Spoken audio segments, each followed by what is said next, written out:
اللہ اکبر، کتنی بڑی شان ہے جی، کتنی بڑی شان ہے جو اللہ نے اپنے محبوب کے یاروں کو عطا فرمائی ہے۔ اور اگلی گل سنو ذرا، یہ مسند البزاز کے اندر روایت موجود ہے، معرفت الصحابہ کے اندر بھی موجود ہے۔ روایت کیا ہے؟ یہ ایسا مولا علی کا خطبہ ہے جی، جس کو سن کے نا آپ کے جسم کا ایک ایک رونگٹا کھڑا ہوگا، ذرا چیک کرنا۔ ایسا خوبصورت مقام ہے، ایسا خوبصورت فرمان ہے مولا علی کا صدیق اکبر کی شان میں، صدیق اکبر کی شان میں۔ روایت کیا ہے؟ حضرت اسید بن صفوان رضی اللہ تعالی عنہ روایت کرتے ہیں، جب سیدنا صدیق اکبر رضی اللہ تعالی عنہ کا انتقال ہوا، آپ کے غسل اور کفن کے بعد آپ کا جسد مبارک چارپائی پہ رکھ دیا گیا۔ آپ کے گھر کے باہر آپ کی چارپائی تھی۔ مولا علی روتے روتے تشریف لائے اور صدیق اکبر کے سامنے کھڑے ہو کر مولا علی نے جو صدیق اکبر کی تعریف فرمائی، سنیے آپ کا ایمان تازہ ہو جائے گا۔ اور میرے نبی کے غلاموں، اہل بیت سے محبت کرنے والوں، میرے نبی کے صحابہ سے محبت کرنے والوں، دیکھیے مولا علی اور صدیق اکبر کا آپس میں پیار کتنا تھا۔ اللہ اکبر۔ مولا علی صدیق اکبر کے سامنے کھڑے ہیں اور صدیق اکبر کا انتقال ہو چکا ہے۔ ہاتھ باندھ کے مولا علی ابو بکر کی طرف دیکھ کے کہتے ہیں، رحمک اللہ ابا بکر، اے ابو بکر اللہ تعالیٰ تجھ پہ رحم فرمائے۔ یہ کون کہہ رہا ہے؟ اچھی بولو، سینہ ٹھرنا چاہیے گا، ذرا اچھی زور لا کے بولو۔ رحمک اللہ ابا بکر، مولا علی کہتے ہیں اے ابو بکر اللہ تعالیٰ تجھ پہ رحم فرمائے، کنت اول القوم اسلاما، کیونکہ آپ نے سب سے پہلے اسلام قبول کرنے کا شرف حاصل کیا۔ آگے فرماتے ہیں وَأَخْلَصَهُمْ إِيمَانًا، ایمان میں سب سے مخلص بھی آپ ہی تھے، وَأَعْظَمَهُمْ غِنَاءً، اور سخاوت میں سب سے زیادہ سخاوت کرنے والے بھی ابو بکر تھے، وَأَحْوَطَهُمْ عَلَىٰ رَسُولِهِ، اور حضور سے اور حضور کی سب سے زیادہ خدمت کرنے والے بھی ابو بکر تھے، وَأَحْدَبَهُمْ عَلَى الْإِسْلَامِ، اور اسلام کی خاطر مسلمانوں پر سب سے زیادہ مہربان بھی آپ تھے۔ آئے ہائے ہائے۔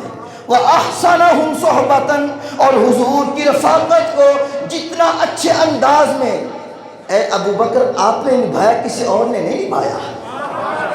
وَأَفْضَلَهُمْ مَنَاقِبًا، اور سب سے زیادہ فضیلتیں بھی اللہ تعالیٰ نے آپ کو ہی عطا فرمائی۔ اور اگلا جملہ سنیے، ایمان تازہ ہو جائے گا۔ مولا علی صدیق اکبر کے بارے میں فرما رہے ہیں وَأَرْفَعَهُمْ دَرَجَةً،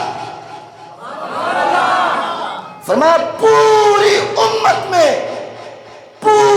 امت میں جس کو سب سے افضل ترین درجہ ملا ہے وہ صدیق اکبر ہے۔ بخاری کا پہلے حوالہ پیش کیا، مولا علی نے خود فرمایا نبیوں کے بعد سب سے پہلا نمبر، اور یہاں بھی فرما رہے ہیں مسند البزاز کے الفاظ ہیں وَأَرْفَعَهُمْ دَرَجَةً، فرمایا پوری امت میں سب سے افضل درجہ صدیق اکبر کا ہے۔ یہ افضلیت صدیق اکبر مولا علی بیان کر رہے ہیں۔ یہ خطبہ تو لمبا ہے، اگر میں پورا پڑھوں تو شاید گھنٹوں لگ جائے، میں نے چند جملے اس کے بیان کیے ہیں۔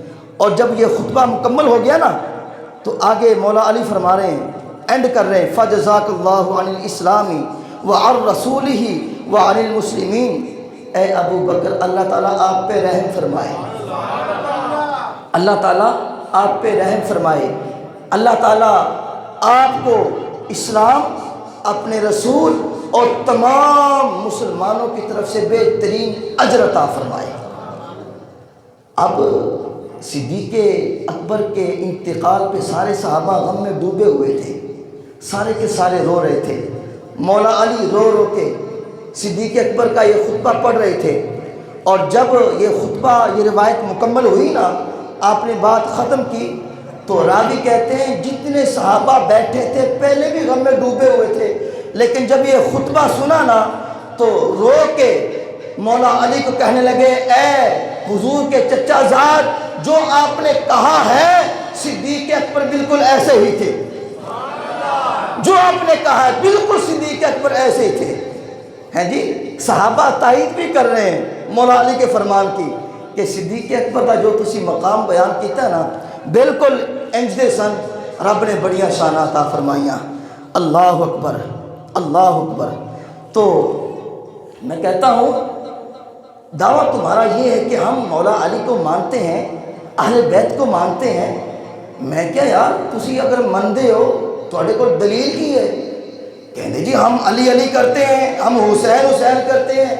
میں نے کہا علی علی کرنا ماننے کی دلیل نہیں ہے، بلکہ ماننے کی دلیل یہ ہے کہ تم علی کو مانتے ہو، علی کی بھی مانو۔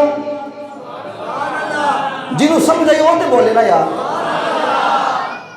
فرمایا تم علی کو مانتے ہو تو علی کی بھی مانو، مگر تم صرف علی کو مانتے ہو۔ کہنے لگے جی علی کو ماننے والے کون ہیں؟ میں نے کہا یہ بیٹھے امام احمد رضا کے نوکر۔